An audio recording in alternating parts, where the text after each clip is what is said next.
तो आज था WWE फ्राइडे नाइट स्मैकडाउन का एपिसोड जो कि फाइनली एंड हो चुका है और शो पर WWE वालों ने एक नहीं दो नहीं बल्कि 3 बड़े मैच ऑफिशियल कर दिए हैं रेसलमेनिया के लिए। और इसके अलावा शो पर हमें देखने को मिलते हैं ड्वेन द रॉक जॉनसन भी, जिसके बारे में हम बात करेंगे आज की इस वीडियो में और बात करेंगे फुल डिटेल में आज हुए WWE फ्राइडे नाइट स्मैकडाउन के एपिसोड के बारे में। तो शो की स्टार्टिंग देखने को मिलती है सबसे पहले ड्वेन द रॉक जॉनसन की तरफ से रॉक रिंग में आते हैं और WWE क्राउड की तरफ से एक बहुत ही तगड़ा रिएक्शन मिलता हुआ दिखाई देता है रॉक को, जिसके बाद रॉक एक बहुत ही फनी गाना गाते हैं और उस गाने में कोडी रोड्स, सेथ रॉलिंस और कोडी रोड्स की फैमिली का मजाक उड़ाते हुए दिखाई देते हैं रॉक। गाना गाने के बाद रॉक एक सीरियस वार्निंग देते हुए दिखाई देते हैं कोडी रोड्स और कोडी रोड्स की मॉम को, जहां पर रॉक ये कहते कि तुम्हारा बेटा रेसलमेनिया में आएगा और एक बहुत ही बड़ा मैच रेसल करेगा मेरे साथ और रोमन रेंस के अगेंस्ट, लेकिन रेसलमेनिया में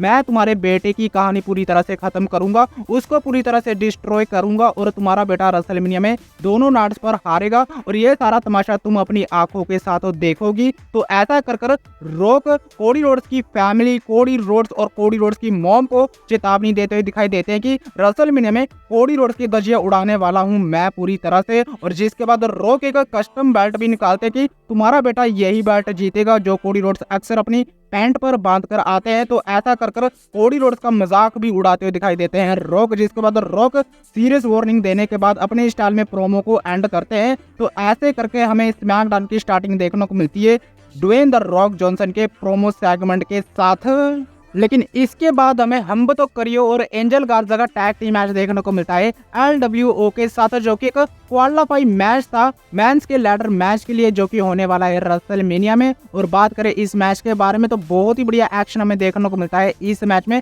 दोनों ही टीमों की तरफ से, और हर बार की तरह LWO की तरफ से भी हमें हाई फ्लाइंग एक्शन देखने को मिलता है। लेकिन इन दी एंड हम्बतो करियो और एंजल गार्जा अपना फिनिशर लगा देते हैं जैक नोएल वर्ल्ड के ऊपर और पिन कर कर इस मैच में विक्ट्री हासिल करते हुए दिखाई देते हैं एंजल गार्जा और हम्बतो करियो। जिसके बाद एंजल गार्जा और हम्बतो करियो जाने वाले हैं नेक्स्ट राउंड में। लेकिन इसके बाद हमें देखने को मिलते हैं the mega star LA Knight आते हैं जो कि बहुत ही ज्यादा गुस्से में होते हैं और कॉल आउट करते हुए दिखाई देते हैं एजे स्टाइल को। एजे स्टाइल वहां पर नहीं आते हैं, जिसके बाद एले नाइट एक सिंगल मैच के लिए चैलेंज करते हुए दिखाई देते हैं एजे स्टाइल को रेसलमेनिया में। जिसके बाद पीछे से आ जाते हैं एजे स्टाइल जो कि स्टील चेयर से अटैक कर देते हैं एले नाइट के ऊपर और एले नाइट के चैलेंज को भी एक्सेप्ट करते दिखाई देते हैं। यानी कि रेसलमेनिया में हमें मैच देखने को मिलेगा एजे स्टाइल वर्सेस एले नाइट के बीच, और इस मैच को WWE वालों ने पूरी तरह से कंफर्म भी कर दिया है। लेकिन इसके बाद बैक स्टेज पर हमें जिमी ऊसो देखने को मिलते हैं जो कि फाइनली जे ऊसो के चैलेंज का आंसर देते हुए दिखाई देते हैं और जिमी ऊसो ने जे ऊसो के चैलेंज को एक्सेप्ट कर लिया है। यानी कि रेसलमेनिया में हमें फाइनली देखने को मिलेगा brother versus brother, Jimmy Uso versus Jey Uso के बीच एक सिंगल मैच और एक कमाल का मैच होने वाला है जिमी ऊसो और जे ऊसो के बीच। और आज हुए स्मैकडाउन के एपिसोड पर फाइनली जिमी ऊसो ने चैलेंज को एक्सेप्ट कर लिया है, जिसके बाद रेसलमेनिया में हमें मैच देखने को मिलेगा Jimmy Uso versus Jey Uso के बीच।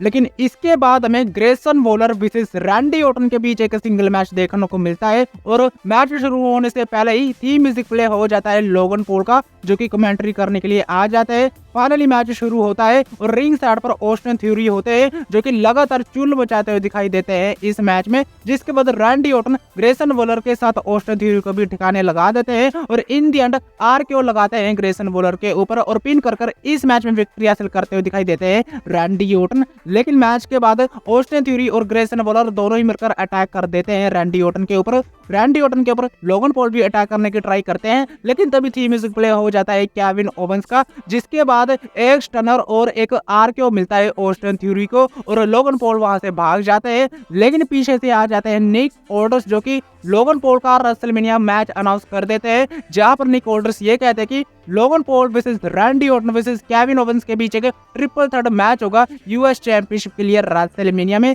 यानी कि लोगन पॉल का भी रेसलमेनिया मैच पूरी तरह से ऑफिशियल हो चुका है। लेकिन इसके बाद हमें ड्रैगन ली विसेस सैंतो एस्कोबार के बीच भी एक सिंगल मैच देखने को मिलता है और रिंग साइड पर हम्बर्तो कार्रियो और एंजल गार्जा भी होते हैं जो कि डिस्ट्रैक्ट करते हुए दिखाई देते हैं ड्रैगन ली को और इसी का फायदा उठाते हुए दिखाई देते हैं सैंतो एस्कोबार और वो इस मैच में ड्रैगन ली को पिन कर विक्ट्री हासिल करते हुए दिखाई देते हैं। लेकिन मैच के बाद भी स्टिल अटैक करते हुए दिखाई देते हैं सैंतो एस्कोबार। लेकिन तभी थी म्यूजिक प्ले हो जाता है हमारे WWE hall of famer Rey Mysterio का। रे मिस्टीरियो रिंग में आते हैं जिसके बाद सैंतो एस्कोबार को वहां से भागना पड़ जाता है और रे मिस्टीरियो एक सिंगल मैच के लिए चैलेंज कर देते हैं सैंतो एस्कोबार को नेक्स्ट वीक होने वाले WWE फ्राइडे नाइट स्मैकडाउन के एपिसोड पर, जिसके बाद रिंग में स्टैंड होल्ड करते हुए दिखाई देते हैं हमारे WWE hall of famer Rey Mysterio. लेकिन इसके बाद हमें एक और टैग टीम मैच देखने को मिलता है और ये टैग टीम मैच होता है प्रीटी डेडली वर्सेस पीट डन और टेलर बाइट के बीच और ये भी क्वालिफाई मैच था रेसलमेनिया के लैडर टैग टीम मैच के लिए। बात करें इस मैच के बारे में तो बहुत ही बढ़िया परफॉर्मेंस हमें देखने को मिलता है टेलर बाइट और पीट डन की तरफ से। प्रीटी डेडली पूरी तरह से जोर लगाती हुई दिखाई देती है इस मैच में कि वो इस मैच में विक्ट्री हासिल कर ले, लेकिन इन दी एंड इस मैच में विक्ट्री हो जाती है टेलर बाइट और पीट डन की और जिसके बाद टेलर बाइट और पीट डन भी पहुंच चुके हैं नेक्स्ट राउंड में जहां पर वो फेस करेंगे लिगाडो फंटास्मा यानी कि हम्बर्तो कार्रियो और एंजल गार्जा को। जो भी उस टैग टीम मैच को जीतेगा वो फाइनली जाएगा रेसलमेनिया के उस टैग टीम लैडर वाले मैच में। लेकिन बात करते हैं शो के मेन इवेंट के बारे में तो यहाँ पर हमें बेली वर्सेस डकोटा काई के बीच एक सिंगल मैच देखने को मिलता है और रिंग साइड पर पूरी की पूरी डैमेज कंट्रोल की पलटन होती है जो कि बहुत ही ज्यादा डिस्ट्रैक्ट करती हुई दिखाई देती है बेली को। लेकिन बेली लगातार इस मैच में कमबैक करती हुई दिखाई देती है और ऐसा लग रहा था कि बेली डकोटा काई को हरा देंगी, लेकिन ईओस काई इस मैच में आ जाती है जो कि अटैक कर देती है बेली के ऊपर,